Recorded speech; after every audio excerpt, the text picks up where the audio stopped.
दस्तार से नवाजा है, वहीं कुरान समझने वालों को भी दस्तार से नवाजा है।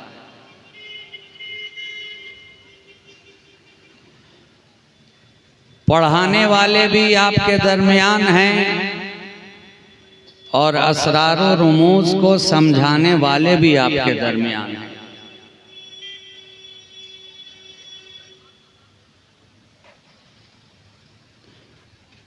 और क्यों ना हो, दुनिया के अंदर जितनी भी कौमें आई हैं उसमें इस्लाम ही एक और यकता मजहब मुहज्जब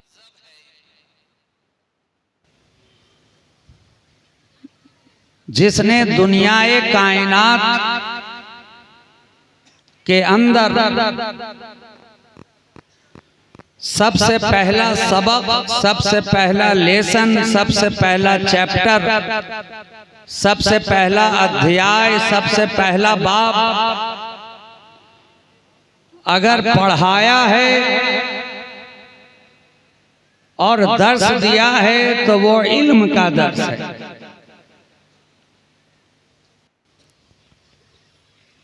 इसकी बुनियाद पर है और ये समझा दिया गया कि अब जहां इस्लाम रहेगा वहां जहालत का अंधेरा नहीं रहेगा। जहां अहले इस्लाम होंगे वहां कुफ्र की तारीकी नहीं होगी। जहां इस्लाम का चिराग रोशन होगा वहां बेयकीनी का अंधेरा नहीं होगा। और आज इस दारुल उलूम ने के सामने पेश करके बता दिया कि यहां से बच्चे अब जिस जिस इलाके में जाएंगे, जिस जिस खित्ते में जाएंगे, जिस गोशे में जब ये फारिगीन हजरात दुनिया अंधेरा दूर होता नजर आएगा,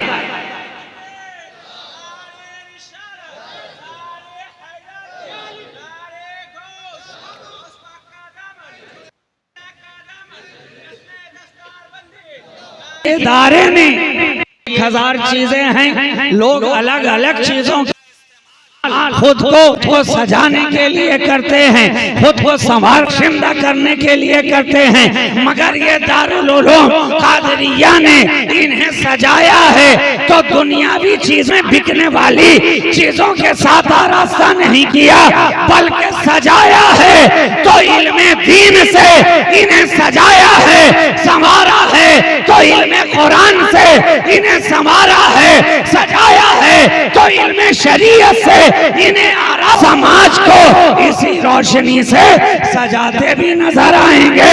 और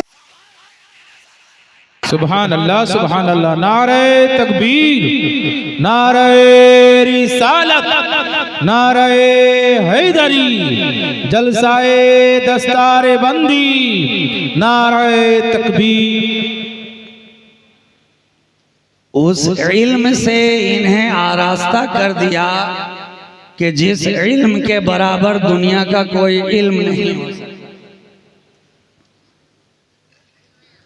आज जमाना कहता है कि इस्लाम असरी दीन का मुखालिफ है। मैं उन्हें ये बताना चाहता हूं कि इस्लाम असरी तालीम का मुखालिफ नहीं है, बल्कि इस्लाम ने तो इल्म का परचम हमेशा, इस्लाम ने तुम्हें डॉक्टर बनने से कभी मना नहीं किया, इस्लाम ने तुम्हें इंजीनियर बनने से कभी मना नहीं किया, इस्लाम ने तुम्हें साइंसदान बनने से कभी मना नहीं किया, इस्लाम ने तुम्हें असली तालीम हासिल करने से कभी मना नहीं किया। इस्लाम चाहता है तुम इंजीनियर भी बनो, डॉक्टर भी बनो, प्रोफेसर भी बनो, लेक्चरर भी बनो, मगर इस्लाम तुमसे यही कहना चाहता है कि डॉक्टर बनो मगर नबी की मोहब्बत के साथ बनो, इंजीनियर बनो नबी की मोहब्बत के साथ बनो, साइंसदान बनो नबी के इश्क के साथ बनो। इसलिए कि जब ये साथ होगा तो तुम्हारी दुनिया भी कामयाब नजर आएगी, तुम्हारी आखिरत भी कामयाब।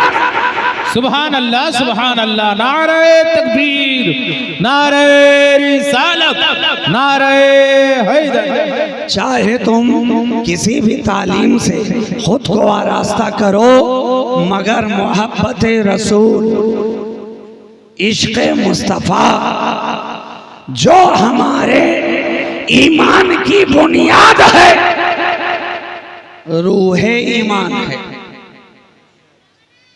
कल्बे ईमान है, बल्कि मैं कहूं कि ऐने ईमान है, ऐने ईमान है।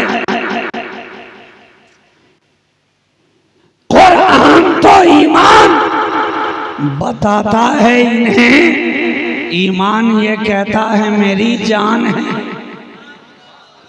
जान है ये, जाने ईमान नबी की ज़ात, रूह ईमान नबी की ज़ात, ऐने ईमान नबी की ज़ात।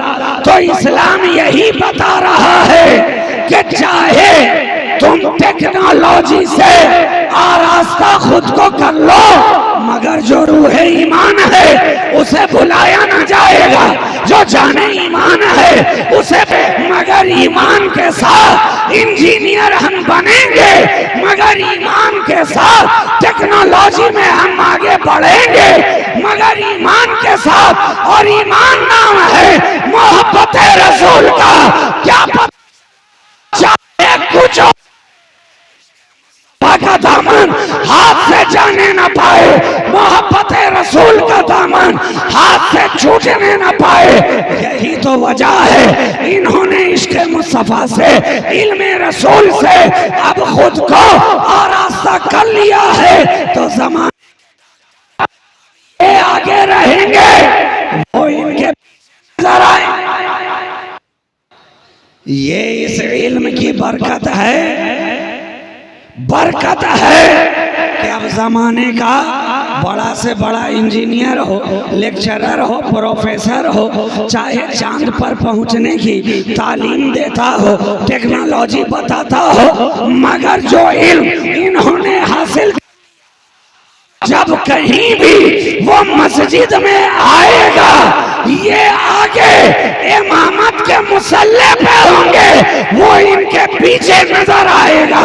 तो क्या ज़हन में बात आई कि दुनियावी तालीम में कोई कितना ही ऊपर चला जाए मगर जो दीनी तालीम हासिल करने वाले हैं मस्जिद में इनके पीछे, मदरसे में इनके पीछे, नमाज में इनके पीछे, जब कब्र में उतारने की बारी आए वहां भी इनके पीछे।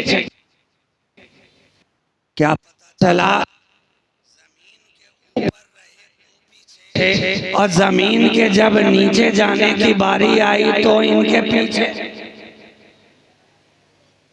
सारा जमाना इनके पीछे नजर आ रहा है, पीछे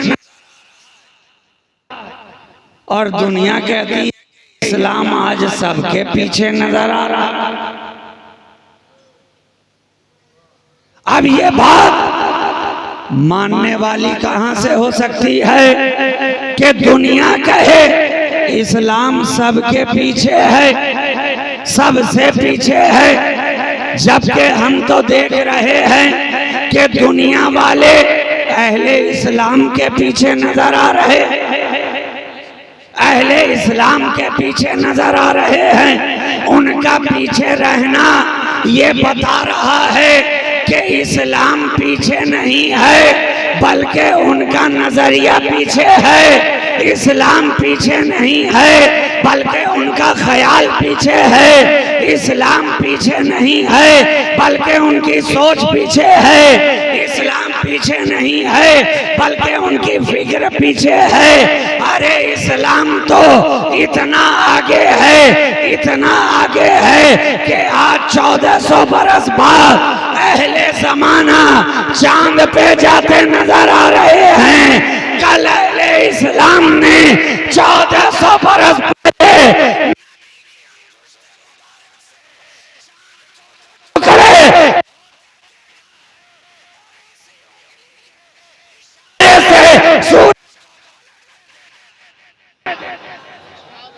दुनिया कहती है इस्लाम पीछे है, मगर जो दाइए इस्लाम, जो इस्लाम लेकर आया, जो हमारे दरमियान मबऊस फरमाया गया, आज दुनिया रॉकेट पे जा रही है, हवाई जहाज का सफर कर रही है। मगर मेरा नबी तो वो है कि बगैर हवाई जहाज के आसमानों का सफर करता नजर आ रहा है, बगैर रॉकेट साइंस के आसमानों और खलाओं का सफर करता नजर आ रहा है। साइंस ने तरक्की की है, रॉकेट इजाद किया तो कहां तक गए, आसमानों का सफर किया, खलाओं का सफर किया, बहुत ज्यादा आगे बढ़े तो चांद पे जाने की बातें होने लगी, मंगल ग्रह पे कदम रखने की बातें होने लगी। इतनी तरक्की की, इतनी तरक्की की, इजादात की दुनिया में गए, साइंस की दुनिया में गए, इनकलाब बर्पा किया, पैदा किया। मगर जरा गौर तो करो, मेरा के 14 अभी जमीन पर मोटर कार ने भी चलना शुरू नहीं किया है, जब अभी जमीन पर मोटर इंजन की इजाद भी नहीं हुई है, जब अभी जमीन पर तैयारा नहीं बना, सैयारा नहीं बना, कार नहीं बना, एम्बेसडर नहीं बना। लेकिन मेरा नबी वो है कि कल जमीन नीचे नजर आ रही है, मेरा नबी जमीन के ऊपर नजर आ रहा है, जमीन के ऊपर नजर आ रहा है। यही फर्क है, यही फर्क है कि दुनिया के अंदर मकूला मशहूर है ना, necessity is the mother of invention. जरूरत ईजाद की माँ है, जरूरत ईजाद की माँ है। क्या पता चला, दुनिया का ये कानून है कि पहले जरूरत फिर जरूरत पूरा करने वाला, पहले जरूरत फिर जरूरत को पूरा करने वाली चीज का इन्वेंशन, ईजाद। आप बातें करते हैं, एक दूसरे की बातें सुनते हैं, आपको जरूरत हुई कि हम तो सामने बैठे इंसान की बातें सुन लेते हैं, कुछ ऐसा इजाद किया जाए कि दूर का बैठा हुआ इंसान भी कुछ बोले तो उसे हम सुन ले। जरूरत पहले तो साइंसदानों ने रेडियो का इजाद किया कि आप बैठे रहें मालदा के अंदर और कोई दूसरे शहर में भी बोले तो ये आकाशवाणी का केंद्र है कहकर आपके कानों तक आवाज पहुंचा दी जाए। आप वेस्ट बंगाल में रहें तो बिहार से बोलने वाले की आवाज आप तक पहुंचे, आसाम से बोलने वाले की आवाज आप तक पहुंचे, उड़ीसा से बोलने वाले की आवाज आप तक पहुंचे। आप अपने घर में हैं, कहीं गए भी नहीं, कहीं आए भी नहीं, बस थोड़ा सा चोंगा घुमाया रेडियो का, फ्रीक्वेंसी मैच की और दूर कहीं शहर में, बल्कि कहा जाए बैरूने मुल्क में बैठकर बोलने वाले इंसान की आवाज आप तक पहुंचने लगी। आज लोग कितने नादान हो गए जो कहते हैं नबी हमारी आवाजों को सुनते नहीं हैं, फरियादों को सुनते नहीं हैं। या रसूल अल्लाह,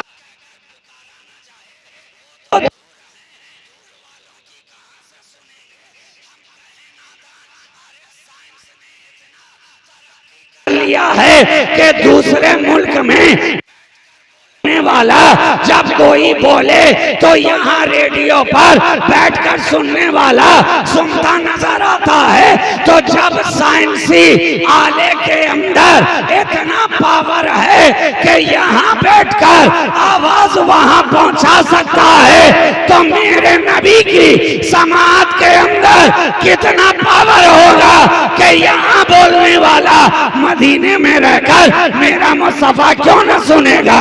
यहाँ से आवाज देने वाला जब आवाज उठाएगा तो मेरा नबी क्यों न सुनेगा। साइंस जब इतनी तरक्की कर सकता है तो नबी की तो बात ही क्या। साइंस कितनी भी तरक्की कर ले, नबी की तरक्की के पहली मंजिल तक भी नहीं पहुंच सकता, नहीं पहुंच सकता। तो जरूरत ईजाद की माँ है। दुनिया के अंदर आपको जरूरत हुई तो रेडियो का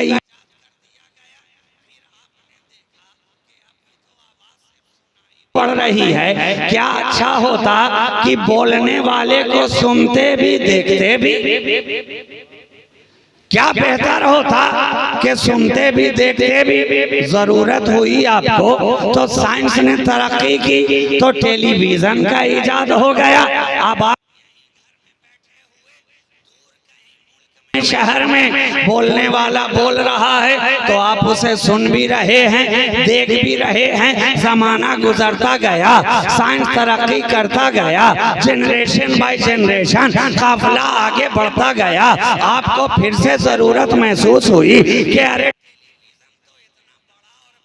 घर में रखा हुआ है। जरूरत तो इस बात की है कि हम जहाँ जहाँ जाते ये काफिला भी मेरे साथ वहाँ वहाँ चलता। हम जहाँ बैठ जाते वहाँ देख लेते, हम जहाँ सफर में निकल जाते वहाँ सुन लेते। कोई ऐसी चीज इजाद की जाए कि वो शय हमारे साथ साथ चले। आपको जरूरत हुई तो साइंस ने तरक्की की, मोबाइल का इजाद हो गया। अब आपके पॉकेट में है मोबाइल, आप जहां चाहिए सुन भी रहे हैं, देख भी रहे हैं। मोबाइल के अंदर खोल दीजिए, इंटरनेट से आपका मुकाबला हो गया। आपने मुलाहिजा किया कि इंटरनेट ऐसी चीज है कि हम यहीं बैठे हैं मगर सारी दुनिया की खबर रख रहे हैं। मोबाइल खोला, सारी दुनिया की खबर मोबाइल।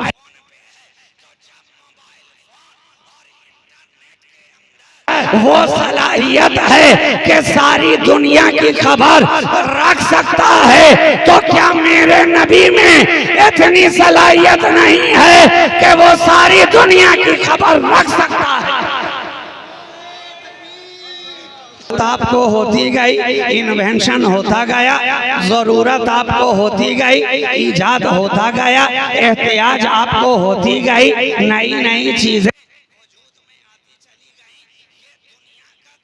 है। पहले जरूरत फिर जरूरत पूरा करने वाली चीज, मगर कुदरत का कानून देखो। दुनिया का दस्तूर ये था कि हमें पहले जरूरत होगी तब जरूरत पूरा करने वाली चीज पैदा की जाएगी। मगर ऐ खुदा, ये तेरा कितना बड़ा करम है कि तेरे दस्तूर में और दुनिया के दस्तूर में कितना फर्क नजर आ रहा है कि दुनिया के अंदर पहले जरूरत है फिर पूरा करने वाला है, लेकिन कानून कुदरत में पहले जरूरत पूरा करने वाला है। तो हवा पहले, इंसान बाद में। आपको पानी की जरूरत थी तो पानी पहले, इंसान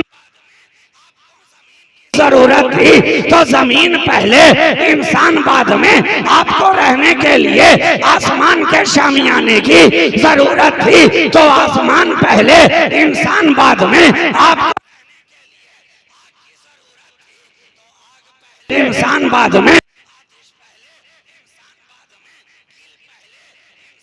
वाली शय खाने की जरूरत हुई तो फसल पहले, इंसान बाद में। हवा की जरूरत इसलिए कि हवा के बगैर, ऑक्सीजन के बगैर इस धरती के ऊपर जिंदगी नामुमकिन है, तो हवा को पहले भेजा, इंसान बाद में। अरे हद तो ये है, तुम्हें हिदायत की जरूरत थी तो नबी पहले,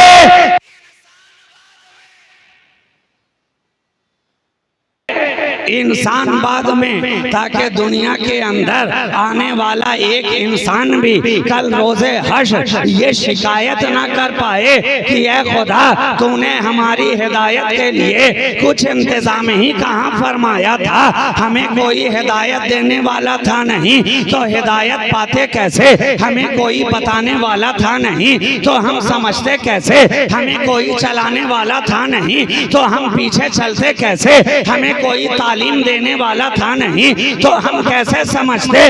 इसलिए नबूवत पहले, इंसानियत बाद में, रिसालत पहले, इंसानियत बाद में, हिदायत का सिलसिला पहले, इंसानियत बाद में। तो ये कानून कुदरत है कि जरूरत करने वाली चीज पहले भेजता है और जरूरत को बाद में पैदा करता है। और दुनिया का दस्तूर ये है कि जरूरत पहले होती है, पूरी करने वाली चीज पैदा होती है। तो इंसानों ने इतनी तरक्की कर ली कि आज 1400 बरस पहले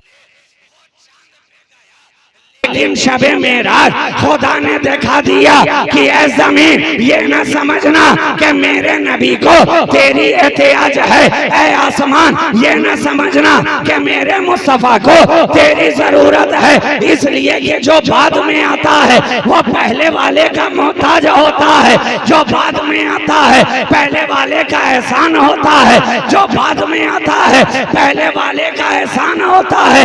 इसलिए मेरा नबी ऐसा ना समझना कि सबके बाद में आया है तो 1,23,999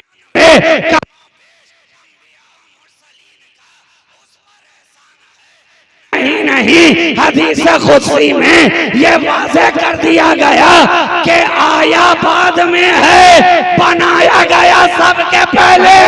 सुभान अल्लाह, नारे तकबीर, नारे तकबीर, नारे रिसालत, अज़मते मुस्तफ़ा, अज़मते मुस्तफ़ा, शहंशाहे खिताबत, दारुल उलूम रियाज़िया कादरिया, नारे तकबीर, नारे रिसालत। अव्वलु मा खलक़ल्लाहु नूरी, ये कहकर हदीस कुदसी ने हमें समझा दिया। ऐसा ना समझना कि 1,23,999 कमोबेश के बाद जो मुस्तफ़ा आ रहे हैं तो ये ना समझना कि ये सबसे आखिर में आए हैं, सबसे आखिर में आए हैं, सबके लास्ट में आए हैं, तो इनके पहले आने वालों का एहसान इनके ऊपर है। अरे नहीं नहीं, आना और बात है, बनाना और बात है, आना और बात है, बनाना और बात है। आया है सबके बाद में मगर बनाया सबके पहले गया है, आया है बाद में बनाया पहले गया है। ज़हन में पहले ही बनाया था तो पहले क्यों ना भेजा, बाद में क्यों भेजा, कहाँ नादान जानता नहीं है। अरे तेरे ही दुनिया का ये कानून है, ये दस्तूर है कि कोई भी चीज आने से पहले उसका इश्तेहार दिया जाता है, ऐलान किया जाता है, एडवर्टाइज किया जाता है। आपने ये जलसा आज की तारीख में मुनक़िद किया तो महीना पहले इश्तेहार भी छापा जा रहा है, फेसबुक पे भी डाला जा रहा है, सोशल मीडिया पे भी भेजा जा रहा है। पढ़ने वाले सारे बच्चे अपने घर वालों तक खबर भी पहुंचा रहे हैं। फारिगीन हजरात अपने रिश्तेदारों को कह रहे हैं फला तारीख में हमारे मदरसे के अंदर फला प्रोग्राम होने वाला है, दस्तारबंदी का जलसा सजाया जाने वाला है, फला भी आने वाले हैं, फला भी आने वाले वाले हैं, ये नात पढ़ने वाले हैं, ये तकरीर करने वाले हैं, ऐलान पे ऐलान, गली गली में ऐलान, शहर शहर में ऐलान, खित्ते खित्ते में ऐलान। अब जितना ऐलान किया जा रहा है लोगों के अंदर उतनी ही क्यूरियोसिटी बढ़ती जा रही है, इज़्तिराबी बढ़ रही है। देखें कौन आएगा, देखें कैसा आएगा, देखें किस तरह का आएगा। इतना ऐलान किया जा रहा है, जरूर तो कोई बात लेकर आएगा, जरूर तो कोई पैगाम लेकर आएगा, जरूर तो कुछ बात होगी। बिला तशबीह तमसील रब ने भी 1,23,999 कमो पेश ऐलान करने वालों को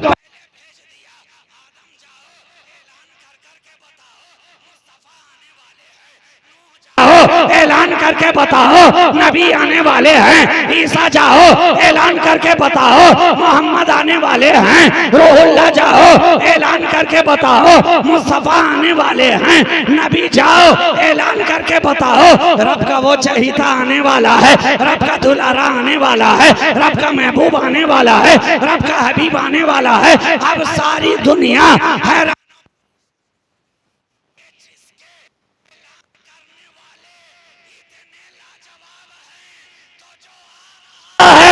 वो कितना लाजवाब हो। ऊपर इनका एहसान है, नहीं नहीं बता दिया गया कि ये बाद में आए हैं, हकीकत में वो पहले आया है, हकीकत में वो पहले आया है, सब उसी के बाद तो आए हैं। और हक तो ये है कि वो ना आता तो ये ना आते, हक तो ये है वो ना आता तो ये ना आते, ये ना आते, ना होते आप तो कुछ भी ना होता, बज़्म इम्कान में वो ना आते तो किसी का वजूद ही नहीं होता। हर शय का वजूद उन्हीं का मरहूने मिन्नत है, मरहूने मिन्नत है। अच्छा पहले बन गया था तो एक गोशा उसके ताल्लुक से आप और समाप्त कर लें, फिर मैं पलट कर अपनी असल गुफ्तगू के तरफ आ जाऊं। बन गया था तो आया क्यों नहीं? उसका एक गोशा यूं भी आप समझ सकते हैं कि दुनिया के अंदर जब कोई चीज तैयार की जाती है, कोई मार्केट में प्रोडक्ट आता है तो पहले उसका नमूना बनाया जाता है, सैंपल बनाया जाता है, और जब लोग उसे पसंद कर लेते हैं तो फिर ऑर्डर देने वाले उसी नमूने को देखकर ऑर्डर देते हैं। आप किसी जूते की फैक्ट्री में जाइए, किसी कपड़े की फैक्ट्री में जाइए तो पहले कारखाने वाले आपको नमूना दिखाते हैं, इस तर्ज का, इस शेप का, इस क्वालिटी का, इस साइज का, इस डिजाइन का। और जब आपने पसंद कर लिया, आपने ऑर्डर दे दिया,